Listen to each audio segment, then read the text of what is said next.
আমরা মোটামুটি প্রচারণা চালাইছি, কিন্তু আমরা যে আমরা যে চরমনায় গেলাম, চরমনায় যাওয়ার পরে মরহম পিসা হুজুর আমাদেরকে যা উপদেশ দিয়েছেন আমরা সবাই তো শুনছি নাকি? শুনছি না সবাই? আমরা সবাই শুনছি।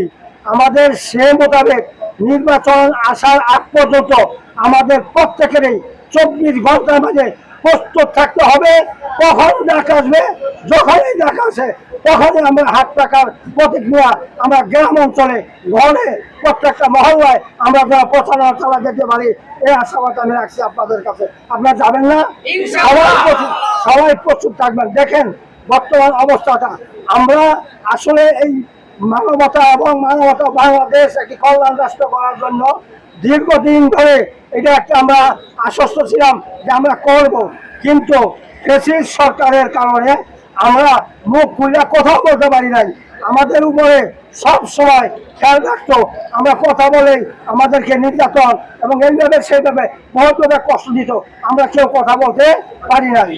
কিন্তু আমরা সবাই আল্লাহর কাছে দোয়া করেছিলাম, আল্লাহ এই ফ্যাসিস্ট সরকারকে তুমি পতন ঘটাই দাও, তাড়াতাড়ি পতন ঘটাই দাও।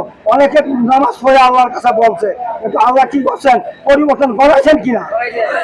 আল্লাহ পরিবর্তন করাইছেন না?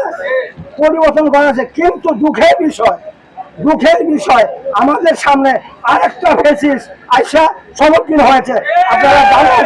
আপনারা জানেন মাঠ ঘাট সব কিছু তারা এখন দখল করে আছে। রোজ তরাস এমন কোন ফ্যাক্টরি নাই, জোর অবশ্য করে এখন তারা তামসার খেলা শুরু করে দিছে। ইনশাল্লাহ 8 দলীয় জোট যতক্ষণ একাত্র থাকবে, ইসলামী আন্দোলন জামাত যারা একাত্র থাকবে, তারা সবাই মিলে দোয়া করবেন এই বছর আমাদের সুযোগ আমরা হাতছাড়া করতে রাজি না, আমরা হাতছাড়া করবো না। ইনশাল্লাহ সবাই যদি মাথা কাটা থাকেন, ইনশাল্লাহ হাত পাকার বিজয় নিয়ে আমরা সংসদে যাবো ইনশাল্লাহ।